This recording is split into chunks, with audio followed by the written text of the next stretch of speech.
விவசாயத்தை நேசிக்கும் அனைத்து உள்ளங்களுக்கும் ராஜ்குமாரின் அன்பு வணக்கம். இன்னைக்கு நம்ம பார்க்க போகிறது உலக மக்கள் அனைவராலும் விரும்பி குடிக்க போகிற ஒரு விஷயம்னா அது காப்பின்னு சொல்லலாங்க. காப்பி, டீ எல்லாரும் கண்டிப்பாக பார்த்தீங்கன்னா கண்டிப்பாக குடிச்சிருப்போம், இப்போவும் குடிச்சிட்ருப்போம். காப்பி பிரியர்கள் ரொம்ப இருப்பாங்க. அந்த காப்பியை பற்றி, அந்த விவசாயத்தை பற்றி நிறைய பேருக்கு தெரியுமா அப்படின்னா தெரியறதுக்கும் வாய்ப்பு இருக்குது. நிறையா இப்போதைக்கு இள தலைமுறை இருக்குது, தெரியாமல் இருக்கிறதுக்கும் வாய்ப்பு இருக்குது. உலகத்தில் காப்பி வந்து பார்த்திங்கன்னா அதிகம் உற்பத்தி பண்ணுற ஒரு விஷயம். உலக மக்கள் எல்லாராலையும் விரும்பி குடிக்கப்படுற விஷயம். இந்த உலகத்தில் உற்பத்தி பண்ணுற 2 வித காப்பிகள் இருக்குங்க. மொதல் பார்த்திங்கன்னா காப்பி வந்து ஆசியாவுக்கு சொந்தமானது அப்படின்னு தான் சொல்லுவாங்க. இங்கேருந்து தான் உலகமெங்கும் பரவி இப்போவும் உலகமெங்கும் பயிர் பண்ணுறாங்க. அதில் 2 ரகம் இருக்கும். என்ன சொல்லுவாங்கன்னா அரேபிகா காப்பி அப்படின்வாங்க, அரேபிய காப்பி அப்படின்வாங்க. இன்னொரு ரகம் வந்து ரோபஸ்ட்ரா அப்படின்வாங்க. இன்னொரு ரகமும் இருக்குது. அதாவது உலகத்தில் வரையறுக்கப்பட்ட காப்பி என்னன்னு பார்க்குறப்ப 153 ரகங்கள் இருக்குது. அதுக்கு மேலே இருக்குங்க. நான் சொல்கிறது வரையறுக்கப்பட்டது. ஆனால் அதில் முதன்மையாக இருக்கிறது அரேபிய காப்பி, 2வதாக இருக்கிறது ரோபஸ்ட்ரா காப்பி, 3வதாக ஒரு காப்பி இருக்கும் மேட்டு காப்பி அப்படின்னு சொல்லுவாங்க. இதில் எது தரமான காப்பி அப்படின்னா பொதுவாக என்ன சொல்லுவாங்கன்னா மேட்டு காப்பியை தான் சொல்லுவாங்க. ஏன்னா அதில் அதோட என்ன சொல்கிறது நல்ல வீரியத்தன்மைன்னு சொல்லுவாங்கல்ல, காப்பியோட அப்படியே டிகாஷன் சூப்பராக இருக்குன்னு, அது வந்து மேட்டு காப்பி தான். ஆனால் அதை யாரும் பயிர் பண்ணுறதில்ல. உலக மக்கள் அதிகமாக 60லேருந்து 80% பயிர் பண்ணுறது இந்த அரேபியா காப்பி. எதனாலனா இந்த அரேபியா காப்பி வந்து டேஸ்ட் வைஸாக சூப்பராக இருக்கும். அதனால தான் இதை அதிகமாக என்ன பண்ணுவாங்க, உற்பத்தி பண்ணுவாங்க. ரோபஸ்ட்ரா காப்பி அதுவும் பார்த்திங்கன்னா கிட்டத்தட்ட 20லேருந்து 40% உலகத்தில் உற்பத்தி பண்ணுறாங்க. ஆனால் முதன்மையான காப்பின்னு சொன்னோம்னா அரேபிய காப்பி தாங்க. அரேபிய காப்பியை பொறுத்தவரை நிறையா நன்மைகள் இருக்குது. காப்பியை எப்படி கண்டுபிடிக்கிறது அப்படின்னா இதுதான் அரேபிய காப்பி. இதோட இலைகளை பாருங்களேன், இலைகள் சிறுசாக இருக்கும். ஆக்சுவலாக இந்த வருஷம் வந்து இந்த காப்பி வந்து காய்ச்சிரும். எப்படி சொல்கிறேன்னா இலைகள் வந்து பூ மாதிரி வருது பார்த்திங்களா, இதெல்லாமே பூக்கள்.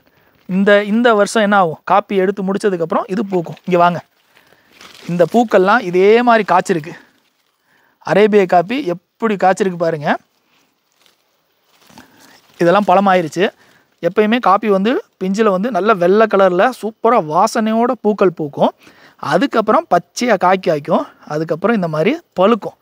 பழுக்கிறது தான் நம்ம என்ன பண்ணணும், பிடுங்கி காய வைக்கிற தன்மை. இதுதான் வந்து என்னென்னா விளைஞ்சிருச்சுன்னு சொல்லுவாங்க. காப்பியை சாப்பிட்டோன்னு வச்சுங்க சூப்பராக இருக்கும். நான் சாப்பிட்டு காட்டுறேன் பாருங்கள், இனிப்பாக இருக்கும். இதுக்குள்ளே வந்து பார்த்திங்கன்னா ஒரு 1 to 2 விதை உள்ளே இருக்கும். 3 விதையெல்லாம் ரொம்ப அபூர்வம். இங்கே கிடைக்கும் சட்டை உள்ள இந்த மாதிரி விதைகள் இருக்கும். இப்போ உள்ளே வந்து 2 விதை இருந்துச்சு. இந்த பாருங்கள், இப்போ இந்த இதுக்குள்ளே உடைச்சோம் அப்படின்னா 2 விதை இருக்கும். இந்த இருக்குது, இது ஒரு பழமாக இருக்குது. இன்னும் கொஞ்சம் கூட பழுத்தா நல்லாயிருக்கும். தெரியுதுங்களா? இப்போ நம்ம இதை காய போட்டோம்னா இது கருத்து இதுக்குள்ளே ஒரு கொட்டை இருக்கும், இதுக்குள்ளே ஒரு கொட்டை இருக்குங்க, அதுதான் காப்பி.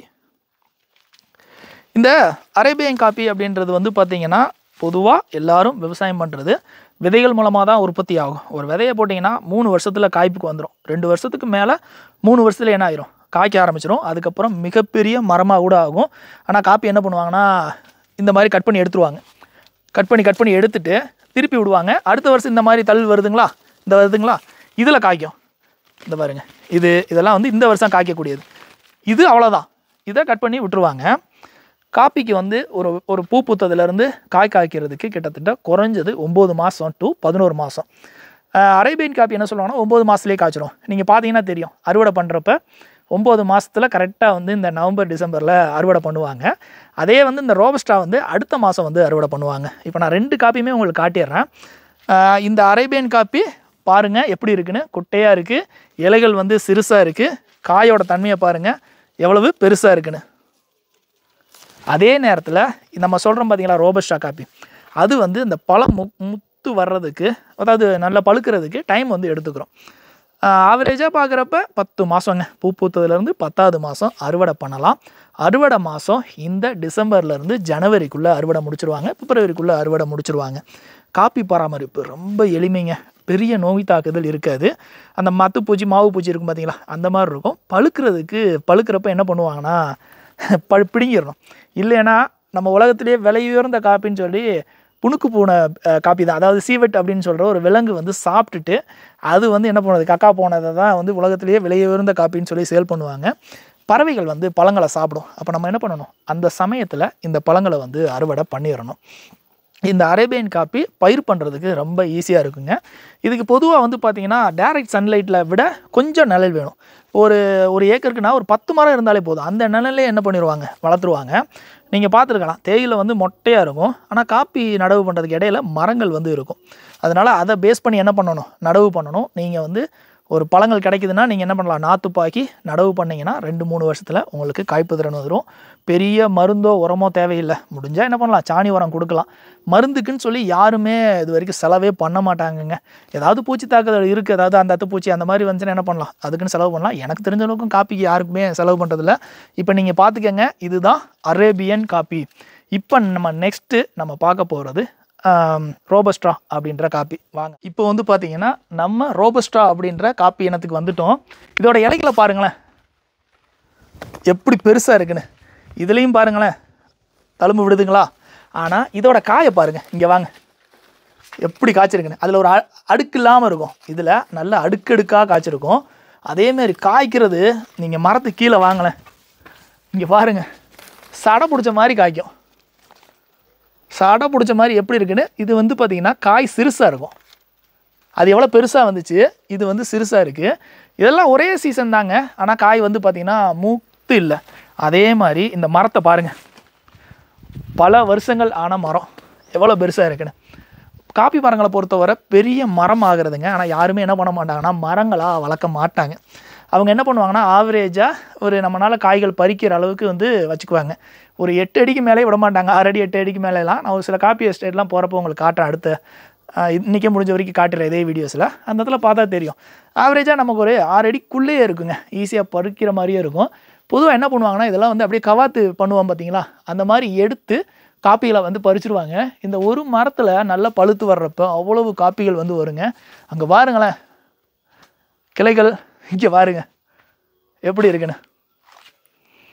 இங்கே வாங்க சேட்டா, இங்கே பாருங்க அந்த தண்டு ஃபுல்லாகவே எப்படின்னு. ஒவ்வொரு தண்டுலையும் காய்ச்சிருக்கா, ஒவ்வொரு இடுக்குலையும் காய்ச்சிருக்கும். இலை பார்த்தீங்கன்னா தெரியும் பெருசாக இருக்கும். இலை வந்து பார்த்திங்கன்னா பெருசாக இருந்துச்சு அப்படின்னா அது வந்து ரோபஸ்டா. இலை சிறுசாக இருந்தால் அது அரேபிய காப்பி. ரொம்ப இலை பெருசாக இருந்தால் அது மேட்டு காப்பி. அந்த மேட்டு காப்பின்றது இங்கே வந்து கடுங்காப்பிக்கு ரொம்ப யூஸ் பண்ணுவாங்க. அவ்வளோ டிகாஷன் வேறு லெவலில் இருக்கும். அதோட தன்மை வந்து ரொம்ப ஹெவியாக இருக்கும். ஸோ இப்படி தாங்க உலகத்தில் காப்பி உற்பத்தி பண்ணுறாங்க. காப்பியை பொறுத்தவரை பெரிய எஸ்டேட்டாக நடவு பண்ணால் ஒரு நார்மலாக இருக்கும். காப்பியை பொறுத்தவரை என்ன பண்ணுவாங்கன்னா பறித்து, அந்த சிகப்பு கலராக வருது பார்த்தீங்களா, பறித்து வெயிலில் காய போட்டுருவாங்க, கருத்து போயிடும். அதை எடுத்து என்ன பண்ணுவாங்கன்னா அந்த தோல்லாம் காஞ்சி போய் கீழே போயிடும். அதுக்கப்புறம் உள்ளே இருக்க முத்து எடுத்தால் கருப்பு கலரில் இருக்கும். அதை எடுத்து ஆட்டினீங்கன்னா உள்ளே ஒரு முத்து இருக்கும். அந்த கருப்பை உடச்சி எடுத்துட்டு அதுக்குள்ளே இருக்குது பார்த்தீங்களா, அதை எடுத்து வறுத்து நம்ம என்ன பண்ணலாம், அரைச்சோம் அப்படின்னா அது நார்மல் காப்பி, கட்டங்காப்பி. அதே நேரத்தில் இந்த ப்ரூ நிறையா காஃபீஸ்லாம் இருக்கும் பார்த்தீங்களா, அதுக்கு என்ன பண்ணுவாங்கன்னா சிக்கரி அப்படின்னு சொல்லி ஒன்று ஆட் பண்ணுவாங்க. இப்போ நம்ம வந்து பார்த்திங்கன்னா காப்பியோட டேஸ்ட் வேறு மாதிரி இருக்கும். சிக்கரி கலந்த காப்பி வேறு லெவலில் இருக்கும். நமக்கு அதுதான் ரொம்ப பிடிக்கும். ஏன்னா நம்ம டிகாசன் ஊற்றி குடிக்கிற காப்பியுக்கும் ஃபில்டர் காப்பிக்கும் அதே நேரத்தில் ப்ரூ காப்பிக்கெலாம் பாருங்களேன் நிறைய டிஃப்ரென்ஸ் இருக்கும். சிக்கரி அப்படின்றது ஒரு பூமியில் விளையக்கூடிய கிழங்கு. அதை என்ன பண்ணுவாங்கன்னா பறித்து காய வச்சு வறுத்து இதோடு சேர்த்து கலந்து கொடுப்பாங்க. வேறு லெவலில் இருக்கும். ஸோ காப்பி பிரியர்களுக்கு நிறையா பேர் இருப்பீங்க. இதில் எனக்கு தெரிஞ்ச விஷயங்கள் ஷேர் பண்ணியிருக்கேன். பட் விவசாயம் பண்ணணும்னு நினைக்கிறவங்க அதிகமாக ரோபஸ்டாவும் பண்ணலாம், அரேபியாவும் பண்ணலாம். ஆனால் உலகத்தில் அதிகமாக பண்ணுறது அரேபிய காப்பி தான். நீங்கள் யாராவது காப்பி விவசாயம் பண்ணுறீங்க அப்படின்னா கமெண்ட் பாக்ஸில் கமெண்ட் பண்ணுங்கள். காப்பி குடிக்கிறீங்கன்னா என்ன பண்ணுங்கள், ஒரு லைக்காவது தட்டி விட்டு போங்க. இந்த மாதிரி நிறைய இன்ட்ரெஸ்டிங்கான விஷயம் வரப்போகிற நாட்களில் ஃபுல்லாக தெளிவாக பார்க்கலாங்க. ஓகே ஃப்ரெண்ட்ஸ், நாளைக்கு ஒரு வித்தியாசமான வீடியோஸோட சந்திப்போம். நன்றி, வணக்கம்.